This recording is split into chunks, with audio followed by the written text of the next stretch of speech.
Hello class 10th के students, कैसे हैं आप लोग? बहुत अच्छे होंगे।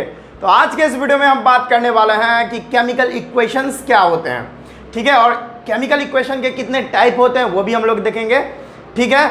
और हाँ, केमिकल इक्वेशन को बैलेंस कैसे किया जाए वो हम आज के इस लेक्चर में नहीं देखने वाले हैं, वो एक अलग से लेक्चर बन जाएगा कि how to balance a chemical equation, यानी how to balance a chemical equation की केमिकल इक्वेशन को कैसे बैलेंस किया जाए उसका एक अलग से वीडियो हम बना देंगे। फिलहाल में इस वीडियो में बात होगी कि केमिकल इक्वेशन क्या होता है, केमिकल इक्वेशन को कैसे लिखा जाता है, कितने टाइप के केमिकल इक्वेशंस होते हैं और केमिकल इक्वेशन को हम लोग कैसे इंफॉर्मेटिव बना सकते हैं। जी हाँ, मेरा नाम है विजेतानंद और आप देख रहे हैं आप ही का चैनल एकलव्य वाटिका। तो आइए शुरुआत करते हैं। हेडिंग लगाइएगा आप लोग, केमिकल इक्वेशंस। केमिकल, ये तो भाई साहब चलिए नहीं रहा है, अच्छा दूसरा ले लेते हैं। अगला है केमिकल इक्वेशन। केमिकल इक्वेशन, ये शॉर्ट फॉर्म में हम इक्वेशन लिख दिए हैं। केमिकल इक्वेशन क्या होता है भाई साहब? केमिकल इक्वेशन, तो इसका पहले हम डेफिनेशन लिख देते हैं, उसके बाद समझाने की प्रक्रिया को आगे बढ़ाते हैं। It is the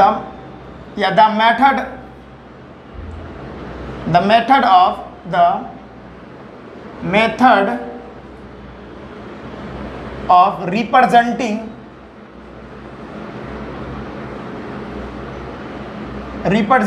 a chemical reaction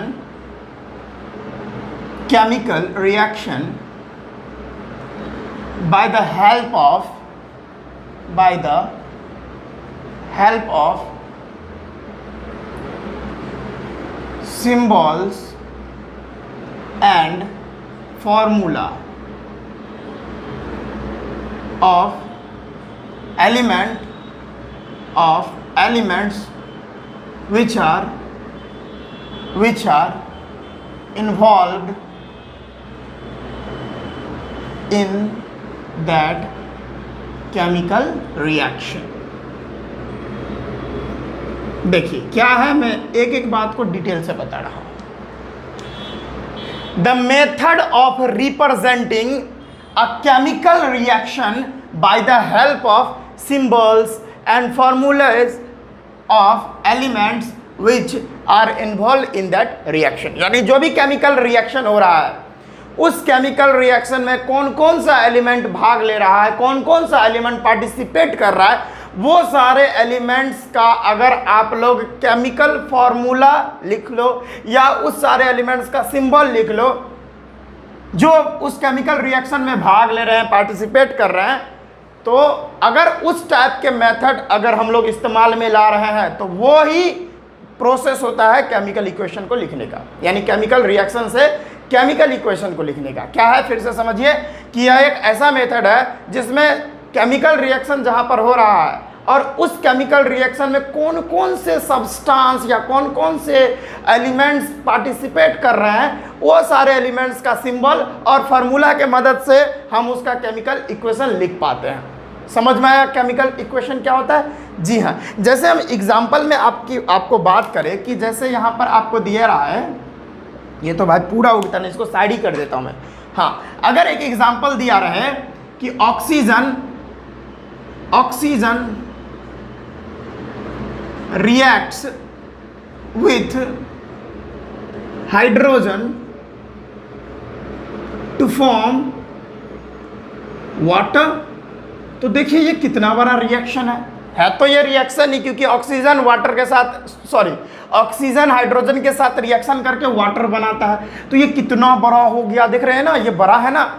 इसी को हम लोग अब इसमें जो इस रिएक्शन में जो एलिमेंट्स पार्टिसिपेट कर रहे हैं रिएक्शन में, वो सारे एलिमेंट्स का हम सिंबल लिख लेंगे और अगर फार्मूला लिख लेंगे तब ये रिएक्शन हम तब जो है उसको समझना, उसको बहुत इजीली हम लोग लिख पाएंगे, टाइम भी बच जाएगा, शॉर्ट में लिख पाएंगे ना। क्योंकि देखिए अगर हाइड्रोजन ऑक्सीजन के साथ रिएक्शन करके वाटर बना रहा है, इतना ही बड़ा चीज़ को हम इतना ही फॉर्मेट में समेट दिए हैं।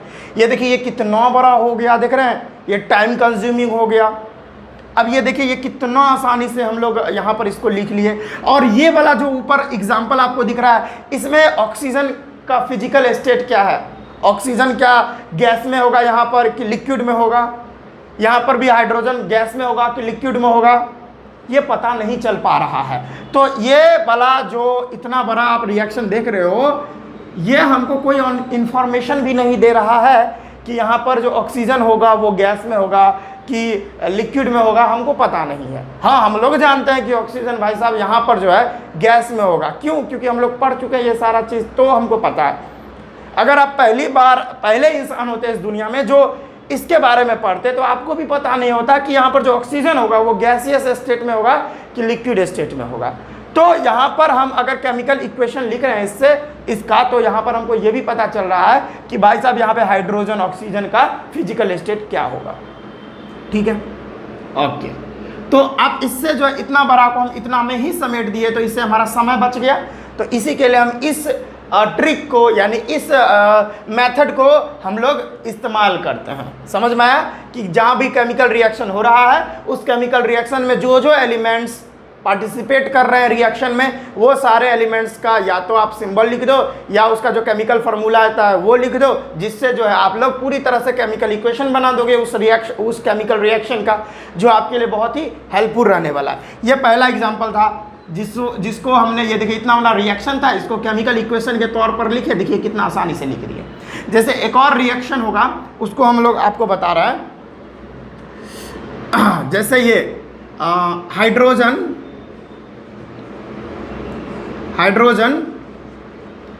Reacts with chlorine gas to form hydrochloric acid hydrochloric acid. कह रहा है यहाँ पे क्वेश्चन कि अगर हाइड्रोजन क्लोरीन गैस के साथ रिएक्शन करता है तो यहाँ पर हाइड्रोक्लोरिक एसिड बना के देता है। तो हाइड्रोजन क्या होगा भाई साहब, यहाँ पे मैं एग्जांपल ठोक रहा हूँ। हाइड्रोजन देखो, हाइड्रोजन जो है ये देखो हाइड्रोजन। क्लोरीन गैस क्या होता है, इसका सिंबल का मदद लेंगे, क्लोरीन का Cl2 होता है। ये दोनों रिएक्शन करके हाइड्रोक्लोरिक एसिड बनाता है। अब हाइड्रोक्लोरिक एसिड का केमिकल फार्मूला हम लोग इस्तेमाल में लेंगे, HCl होता है। अब देखो इतना बड़ा न लिखकर हम कितना आसानी से उस रिएक्शन में इन्वॉल्व जो एलिमेंट्स थे उसका केमिकल फार्मूला से और उसका सिंबल से कितना आसानी से हम उसका इक्वेशन, केमिकल इक्वेशन लिख दिए, और जिससे हमारा समय भी बच गया। अब आगे पढ़ेंगे कि देखिए भाई ये केमिकल इक्वेशन से हम लोग को बहुत सारा इन्फॉर्मेशन मिल जाता है।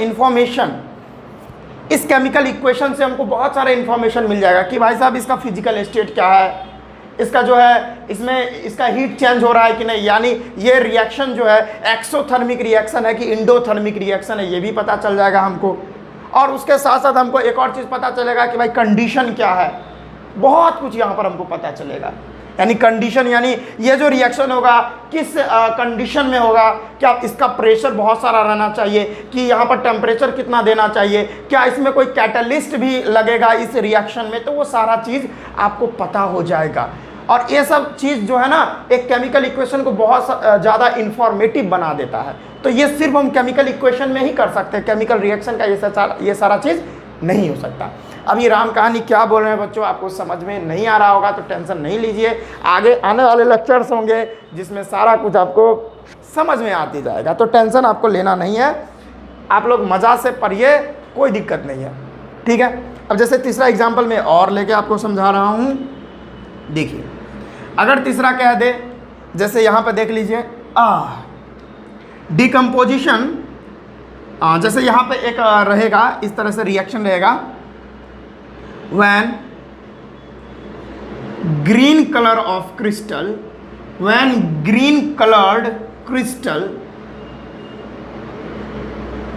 called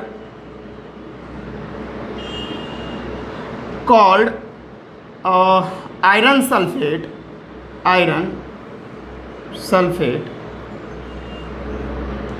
when green colored crystal called iron sulfate decomposes, then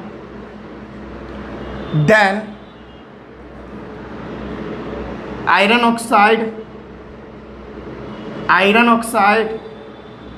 along with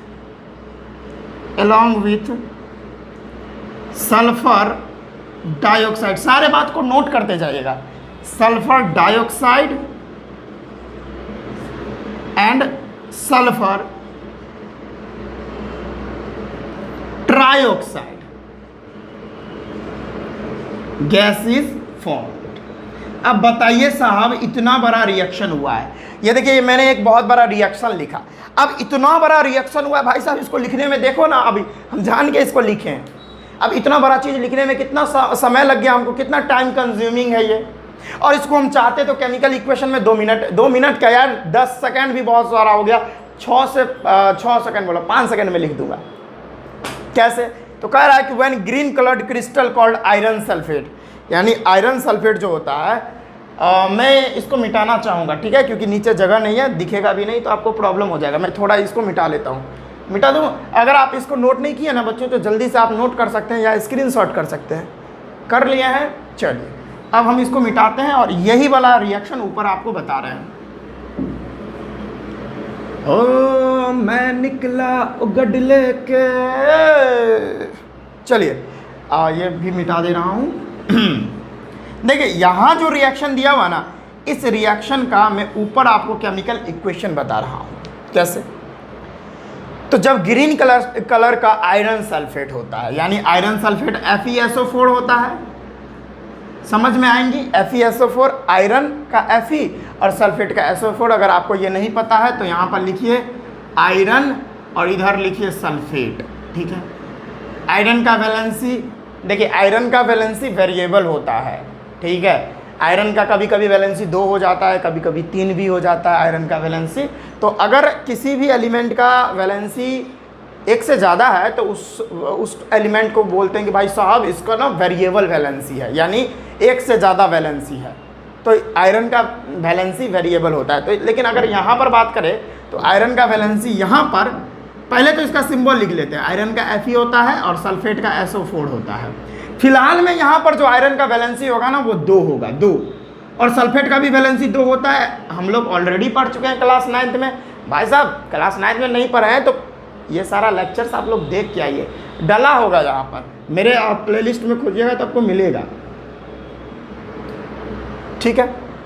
अब यह कैसे होगा, ये देखिए Fe2 हो जाएगा, Fe2 और SO4 का होल ट्वाइस हो जाएगा।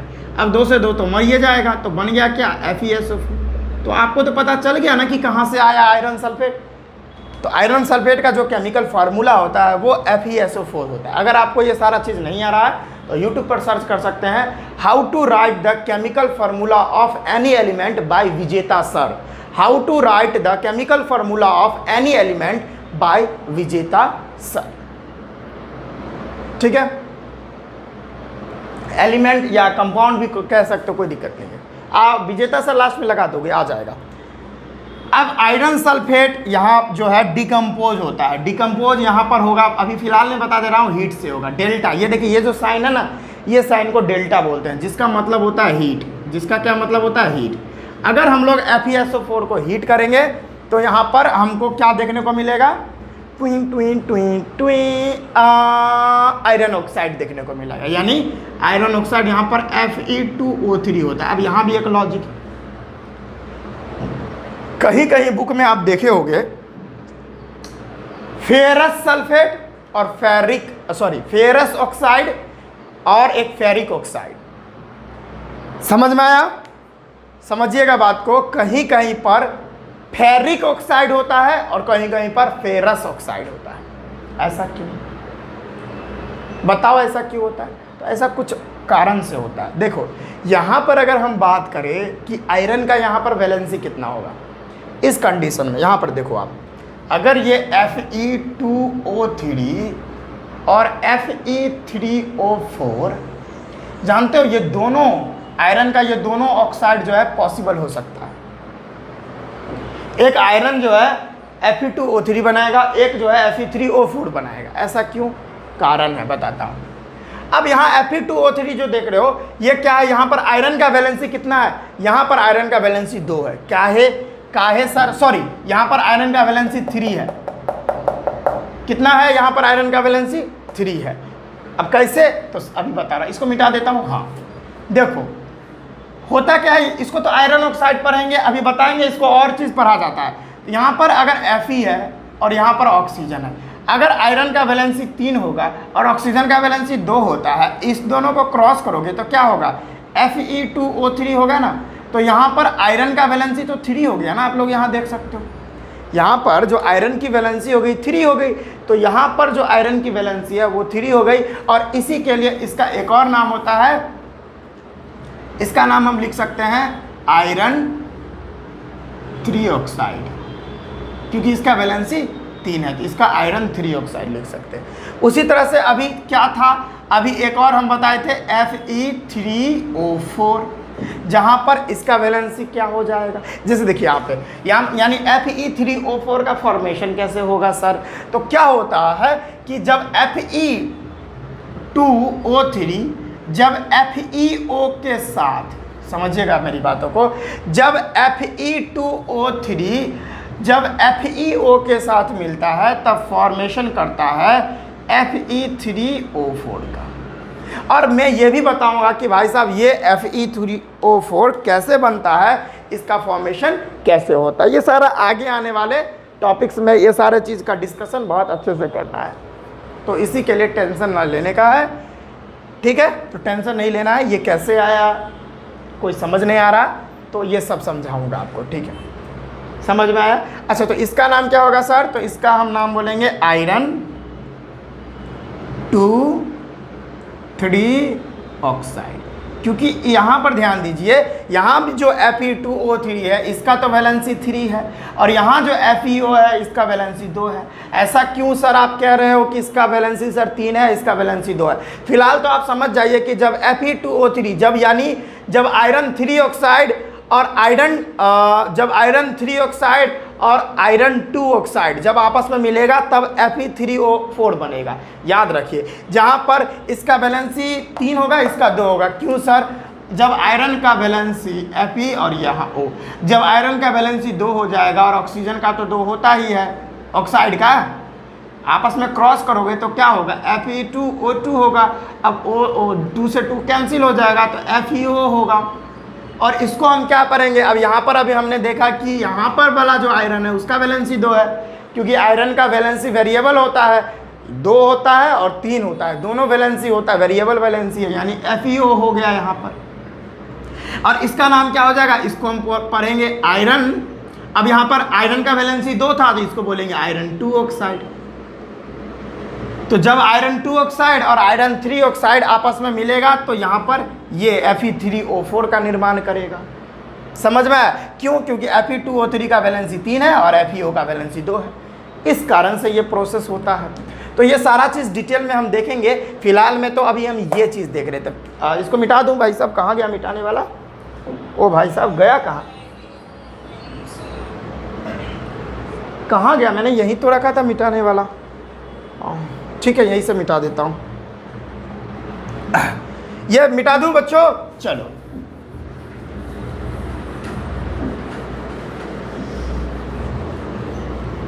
ओ धीरे धीरे प्यार को बढ़ाना है, दांत चियार के सो जाना है। चलो, इतना बात समझ में आया जितना मैंने बताया। तो मैंने बताया था कि ग्रीन क्रिस्टल जो आयरन सल्फेट होता है FeSO4 जिसको बोलते हैं, इसको हम लोग हीट करेंगे, डेल्टा का साइन हीट के लिए होता है, हीट जो करेंगे। और ये जो FeSO4 होता है ये ग्रीन कलर का होता है। कैसा भाई, ग्रीन कलर का होता है। तो जब FeSO4 को हीट करेंगे तो यहाँ पर आयरन ऑक्साइड बनेगा, यानी Fe2O3 वाला बनेगा, जिसका कलर ब्राउन होता है, और प्लस में sulphur along with sulphur dioxide और सल्फर ट्राइऑक्साइड गैस भी बनेगा। अभी देखिए ये बैलेंस नहीं है, अभी तो केमिकल इक्वेशन भी अच्छे से नहीं बताए, तो बैलेंस का बात ही छोड़ दीजिए, फिलहाल में मैं बता रहा हूँ। अब देखो, इतना बड़ा इक्वेशन को, यानी इतना बड़ा रिएक्शन हुआ, इसको हम कितना आराम से देखो ऐसे यहाँ पर लिख दिए है दोनों बात सेम ही, क्योंकि यहाँ पर जो रिएक्शन हो रहा था इसमें जो जो एलिमेंट्स पार्टिसिपेट कर रहे थे वो सारे एलिमेंट्स का हमने यहाँ पर केमिकल फार्मूला, कुछ का सिंबल डाल दिए और देखिए हमारा काम बन गया है। तो यही होता है भाई साहब केमिकल इक्वेशन कि भाई साहब जो भी एलिमेंट्स कोई भी केमिकल रिएक्शन में पार्टिसिपेट कर रहे हैं ठीक है, और जो भी कंपाउंड वगैरह जो भी हैं वो सारे का केमिकल फार्मूला डाल दीजिए और केमिकल इक्वेशन बन के तैयार, जिससे हमको केमिकल इक्वेशन से बहुत ही ज़्यादा फ़ायदा है। क्या क्या फ़ायदा है वो अभी पता चलेगा, फिलहाल में इसको मिटाते हैं। आई थिंक अब आपको क्लियर हो रहा होगा। देखिए ये अभी मैंने क्या लिखा है, इसका टेंशन मत लीजिए, इसका टेंशन मुझे लेने दीजिए और मुझे आगे बताने दीजिए, जिसके वजह से मैं आपको और अच्छे से बता दूं। समझे? चलो कोई दिक्कत? अब देखिए, अब हम लोग जानते हैं कि केमिकल इक्वेशन जो होता है, दूसरा मार्कर, हाँ, यह जो केमिकल इक्वेशन होता है इसका दो टाइप होता है। कितना टाइप होता है? केमिकल इक्वेशन का दो टाइप होता है। क्या होता है सर? तो बता रहा हूँ, वेट तो कर लो। केमिकल इक्वेशन दो प्रकार का होता है, एक बैलेंस्ड केमिकल इक्वेशन, एक बैलेंस्ड केमिकल इक्वेशन,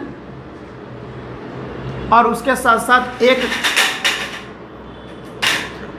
जो केमिकल इक्वेशन होता है उसको बोलते हैं unbalanced chemical equation. Unbalanced chemical equation, नाम से ही पता चल रहा है, एक बैलेंस होगा और एक अनबैलेंस होगा। केमिकल इक्वेशन तो आपको समझ में आ गया, एग्जांपल भी मैंने दिया। बैलेंस केमिकल इक्वेशन क्या होता है भाई साहब? कि बैलेंस केमिकल इक्वेशन क्या होता है कि such chemical equation which have equal number of atoms in both reactant and product side, in both reactant and product side। अब भाई साहब ये रिएक्टेंट एंड प्रोडक्ट क्या होता है मैं बता रहा हूँ। जैसे मैंने एक एग्जांपल लिया था, छोटा आसान वाला ही लेता हूँ, H2 + O2 it gives H2O। अब मेरे बात को समझना बच्चों, हम यहाँ पर खड़े हैं, तीर यहाँ पे है, टुई टुई टुई, हम यहाँ पर हैं, तीर यहाँ है, टुई टुई टुई। अब तीर के जो ये वाला भाग है ना, ये वाला भाग जो केमिकल रिएक्शन में पार्टिसिपेट कर रहा है, इसको बोलते हैं हम रिएक्टेंट। क्या बोलते हैं बच्चों? रिएक्टेंट। और केमिकल रिएक्शन हुआ और उसके बाद जो बन गया उसको बोलते हैं बच्चों प्रोडक्ट। प्रोडक्ट यानी प्रोडक्ट। और यहाँ पर बैलेंस केमिकल इक्वेशन का मानना ही यही है, बैलेंस केमिकल इक्वेशन होता ही है ऐसा कि अगर रिएक्टेंट साइड जितना नंबर ऑफ एटम्स रहेगा, प्रोडक्ट साइड उतना नंबर ऑफ एटम्स रहने चाहिए। यही होता है बैलेंस्ड केमिकल इक्वेशन। तो आप मेरे को बताओ, क्या रिएक्टेंट और प्रोडक्ट दोनों side equal number of atoms present हैं? बोलो बच्चों, प्रेजेंट हैं? तो डेफिनेटली नहीं है। देखो यहाँ पर 2 हाइड्रोजन है, यहाँ पर 2 हाइड्रोजन है, चलो हाइड्रोजन का नंबर तो इक्वल है। देखो यहाँ पर 2 ऑक्सीजन है, यहाँ पर 1 ही ऑक्सीजन है। तो अब इस कंडीशन में हमको एटम को बैलेंस करना होगा। अगर यहाँ पर हम 2 लगाते हैं तो ऑक्सीजन तो 2 हो जाएगा, यहाँ पर ऑक्सीजन तो नो डाउट 2 हो जाएगा, लेकिन हाइड्रोजन 4 हो जाएगा। देखो 2 दूनी 4, यहाँ से ऐसे में गुना होता है, और यहाँ पर 2 ही है तो 2 यहाँ पर डाल देंगे तो 2 दूनी 4 यहाँ हो जाएगा हाइड्रोजन, 2 2 जा 4, इधर भी 2 2 जा 4 और 2 ऑक्सीजन। तो ये जो केमिकल इक्वेशन है ना, ये बैलेंस केमिकल इक्वेशन होता है, जिसमें हमने रिएक्टेंट और प्रोडक्ट दोनों साइड जो है इक्वल नंबर ऑफ एटम्स रखे हैं। तो अगर रिएक्टेंट और प्रोडक्ट दोनों side equal number of atoms present है तो इस तरह का chemical equation balanced chemical equation कहलाता है। कहीं से कोई दिक्कत? अच्छा, ये बात आपको अगर समझ में आ गया। भाई साहब गर्मी बहुत है, पंखा भी चल रहा है आज, फिर भी गर्मी बहुत है। इतने बड़े बड़े लाइट लगे हुए हैं ना यहाँ पर, जिसके वजह से ये गर्मी देखने को मिल रहा है। खैर कोई बात नहीं है, हम इसको झेल लेंगे। अब आगे देखिए, ये तो बैलेंस वाला हो गया। अब अनबैलेंस वाला देखिए, तो आप खुद से ही यहाँ पर है ना, विच हैव, यहाँ पर इक्वल है तो यहाँ पर इक्वल नहीं होगा, डायरेक्ट लिख देता हूँ, do not equal number of atoms both reactant and product side. यानी रिएक्टेंट और प्रोडक्ट साइड दोनों तरफ जो है इक्वल नंबर ऑफ एटम्स नहीं होंगे। ठीक है, नहीं होंगे। एग्जाम्पल अब दूसरा ले लेता हूँ, जैसे hydrogen + Cl2 it gives HCl। अब इसको कुछ मत करो, यहाँ पर 2 हाइड्रोजन है, यहाँ पर एक ही हाइड्रोजन है, यहाँ पर 2 क्लोरीन है, यहाँ पर एक ही क्लोरीन है, यानी ये साइड को रिएक्टेंट बोलेंगे ना, इस साइड को हम रिएक्टेंट बोलेंगे और इस वाले साइड को प्रोडक्ट बोलेंगे। अरे बोलेंगे कि नहीं रे, जोर से बोलोगे रे। हाँ, इस वाले साइड को रिएक्टेंट और इस वाले साइड को प्रोडक्ट। अब देखिए इधर नंबर ऑफ एटम्स कुछ और है, देखो यहाँ पे बता रहा हूँ, इधर हाइड्रोजन जो है ना, इधर गिनो कितना हाइड्रोजन है, हाइड्रोजन 2 है और क्लोरीन कितना है, क्लोरीन कितना है 2 है। इधर देखो हाइड्रोजन कितना है बेटा, 1 है, क्लोरीन कितना है बेटा 1 है। तो बताओ क्या दोनों रिएक्टेंट और प्रोडक्ट दोनों side equal number of atom है? तो आप लोग बोलोगे सर इतना तो समझ मेरे अंदर भी है, मेरे को भी दिखाई दे रहा है कि इधर सर हाइड्रोजन 2 है और इधर हाइड्रोजन 1 है, equal number of atoms reactant और प्रोडक्ट साइड नहीं हुए, तो सर इसको हम अनबैलेंस्ड केमिकल इक्वेशन बोलेंगे। बोलो दिमाग में बात घुसी कि बैलेंस केमिकल इक्वेशन वैसा केमिकल इक्वेशन होता है जिसमें रिएक्टेंट और प्रोडक्ट दोनों साइड जो है equal number of atoms present रहेंगे, तो बैलेंस केमिकल इक्वेशन। अब अनबैलेंस्ड केमिकल इक्वेशन कि रिएक्टेंट और प्रोडक्ट दोनों साइड अगर equal number of atoms present नहीं है तो वो अनबैलेंस्ड केमिकल इक्वेशन। इतना बात अगर आप लिखे हैं तो लिख लीजिए, लिखना चाहते हैं तो लिख लीजिए, नहीं तो स्क्रीनशॉट कर लीजिए। अब यहाँ पर एक टॉपिक आता है कि सर ये जो अनबैलेंस्ड केमिकल इक्वेशन है इसको बैलेंस करने की आवश्यकता क्यों है? ठीक है, तो यहाँ पर मैं इसका सवाल का आंसर दे देता हूँ। To valid the law of conservation of mass, to valid the law of conservation of mass, law of conservation of mass. ऐसा हम लोग क्यों करते हैं बच्चों? तो law of conservation of mass को वैलिड करवाने के लिए हम लोग किसी भी केमिकल इक्वेशन को बैलेंस करते हैं। मान के चलो, अच्छा, एक और बात, क्लास 9th में आप ये पढ़े होंगे, law of conservation of mass class 9th का टर्म है, जिसमें पढ़े हुए कि रिएक्टेंट साइड और प्रोडक्ट साइड दोनों तरफ जो एटम्स प्रेजेंट रहते हैं वो सभी का जो मास रहता है वो मास क्या रहता है, इक्वल रहता है। यानी रिएक्टेंट साइड अगर 18 ग्राम है, यानी ये दोनों मिलाकर 18 ग्राम है, तो प्रोडक्ट साइड भी 18 ग्राम होना चाहिए। यही कहता है लॉ ऑफ कंजर्वेशन ऑफ मास। तो अगर नंबर ऑफ एटम्स इधर अनइक्वल रहेंगे तो मास भी तो अनइक्वल हो जाएगा। तो law of conservation of mass को वैलिड करवाने के लिए हम लोग केमिकल इक्वेशन को बैलेंस करते हैं, ताकि भाई साहब ये वैलिड हो सके लॉ ऑफ कंजर्वेशन ऑफ मास। ठीक है, तो ये बात होता है। तो आप इसको लिख सकते हो। अगर आप इसको लिख लिए हैं तो भाई साहब बल्ले बल्ले।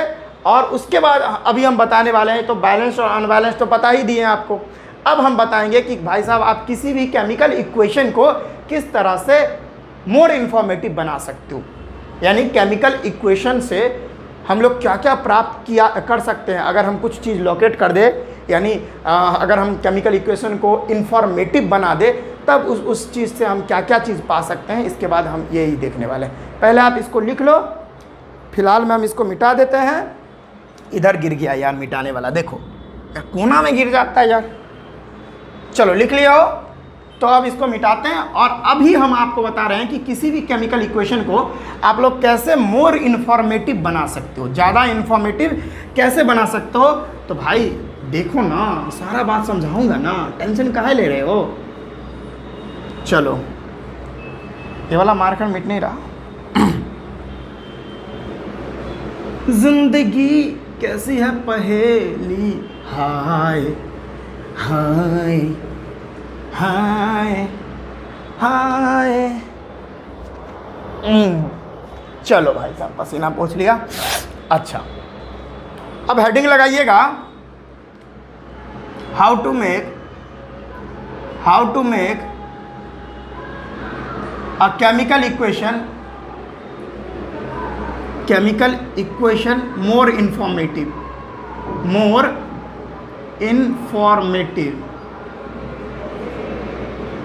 किसी भी केमिकल इक्वेशन को हम मोर इन्फॉर्मेटिव कैसे बना सकते हैं? तो 3 तरीका है जिससे हम बना सकते हैं। पहला, टू इंडिकेट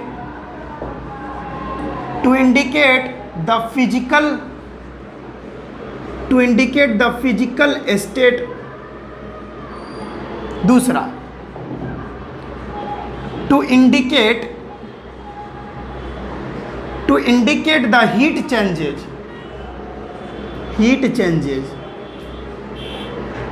तीसरा टू इंडिकेट द कंडीशन।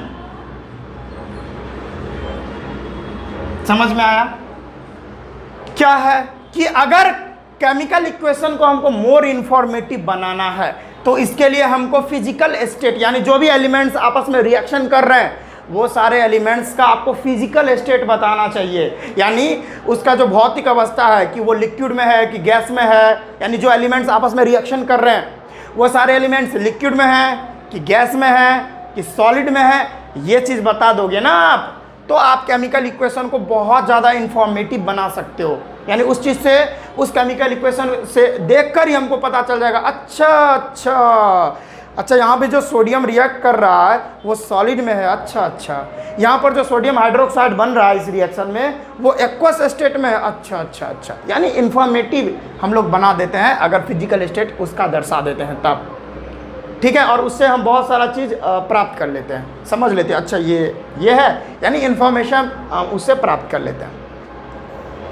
अगला है, अगर हम लोग उसमें हीट चेंजेस बता दें, मान के चलिए कैल्शियम कार्बोनेट है, अगर उसमें डेल्टा का साइन दिए ही नहीं, जैसे यहाँ पे देखिए, ये देखिए कैल्शियम कार्बोनेट है, इसको डायरेक्ट हम लिख दिए CO2 और प्लस CaO, यहाँ पे कुछ दिए ही नहीं। अब भाई इससे हमको पता ही नहीं चला कि इसमें हम क्या रिएक्शन करवाए जो यहाँ पर CO2 और CaO बना, तो यहाँ पर डेफिनेटली हम CaCO3 कैल्शियम कार्बोनेट को हीट करेंगे, डेल्टा का साइन ही होता है हीट के लिए, यानी कैल्शियम कार्बोनेट, यानी इसको लाइमस्टोन बोलते हैं, आपको बताया होगा, मार्बल होता है। तो अगर लाइमस्टोन यानी CaCO3 को हम लोग हीट करेंगे, देखो हीट करेंगे तब CO2 और CaO बनेगा।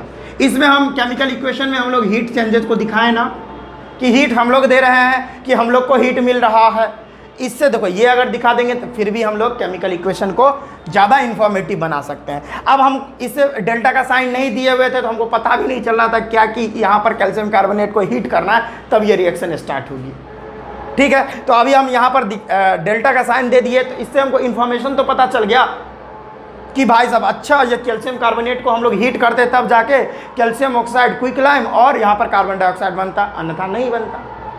तो ये सारा चीज़ होता है, आपको दर्शाना पड़ेगा बाबू, ठीक है, बहुत इंपॉर्टेंट चीज़ें हैं। अगला है टू इंडिकेट कंडीशन। आप देखिए कुछ ऐसे केमिकल रिएक्शंस होते हैं जो कुछ कंडीशन से आपस में रिएक्शन करते हैं, जैसे देखो नाइट्रोजन और हाइड्रोजन, ठीक है, ये रिएक्शन करके अमोनिया बनाता है।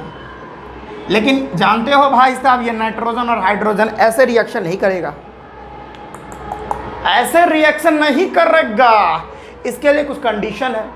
यानी ये नाइट्रोजन और हाइड्रोजन तभी आपस में रिएक्शन करेगा जब कुछ कंडीशन होगा। अगर वो कंडीशन इसको नहीं मिलेगा तो कभी भी नाइट्रोजन हाइड्रोजन के साथ रिएक्शन नहीं करेगा और अमोनिया नहीं बनाएगा। NH3 को क्या बोलते हैं? अमोनिया।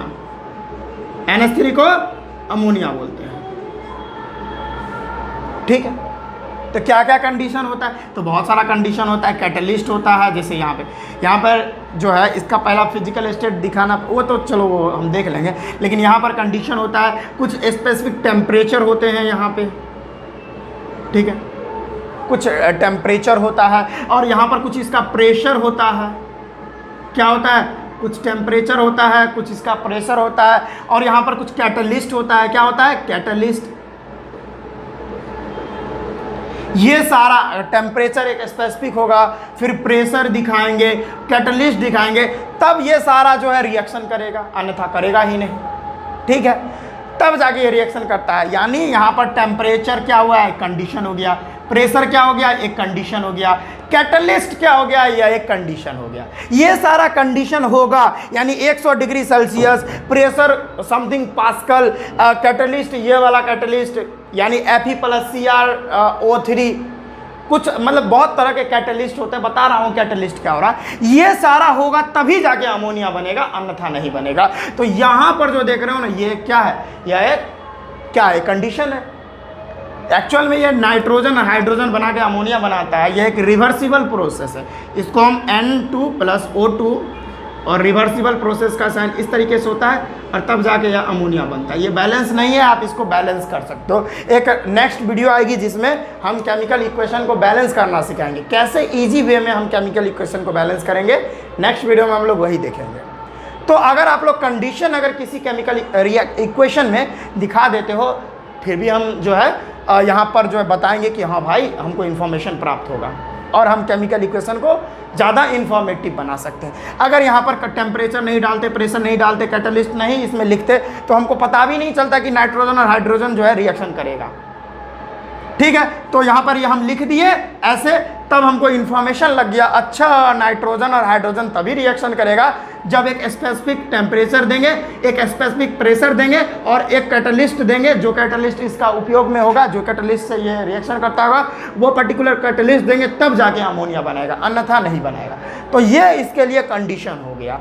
तो कंडीशन भी चाहिए जिसके वजह से हम लोग जो है केमिकल इक्वेशन को बहुत ज़्यादा इंफॉर्मेटिव बना सकते हैं। अच्छा, यहाँ पे हीट चेंजेस में और भी बातें करनी है, जिसमें एक्सोथर्मिक, इंडोथर्मिक भी बात करेंगे। यानी कुछ ऐसे केमिकल रिएक्शंस होते हैं जिसमें हीट प्रोड्यूस होते हैं।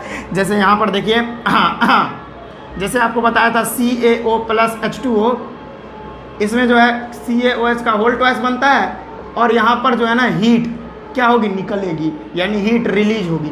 तो यानी हीट हम यहाँ पर लिख दिए, लॉकेट कर दिए, तो यहाँ पर हमको पता तो चल गया ना कि यहाँ पर हमने जो है यानी इस रिएक्शन में हीट निकलेगी। अगर यहाँ पर हम हीट नहीं लिखते तो हमको पता भी नहीं चलता कि इसमें हीट निकलेगा। समझ में आ रहा? तो ये सारा चीज़ अगर हम लोकेट कर देंगे तो हम लोग केमिकल इक्वेशन को ज़्यादा इंफॉर्मेटिव बना सकते हैं। और फिजिकल स्टेट में तो समझ में ही आ गया। जैसे देखिए Na2CO3